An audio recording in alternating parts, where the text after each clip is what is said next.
The Killer, A Girl Deserves to Die, or also known as The Killer, is a 2022 Korean action film directed by Choi Jae-hoon, starring Jang Hyuk. He plays Oi Gang, a retired hitman who's living with his wife, and he's retired. However, she wants to go on vacation with a friend, and he's asked to babysit the 17-year-old girl named Yoon-ji.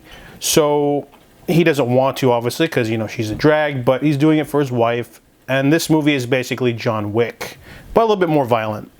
So Oi Gang basically lets her sleep over at a friend's house and rescues her for some bad types. There's like this small gang that's trying to pimp her out, basically. So Oi Gang rescues her. However, they come after her again, and he realizes that the plot is a little bit more deeper than he thought, because he's being investigated by a cop as well.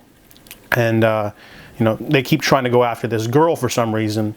So this movie's super violent. It starts off pretty innocent enough. You know, he's fighting some guys, and then they cut back to, like, you know, life before.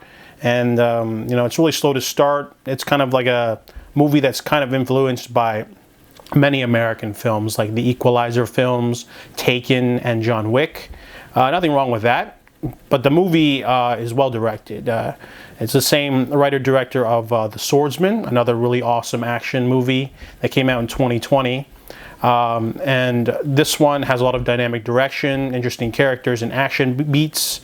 It's basically just like a super violent action thriller, really short. It's only like an hour and a half.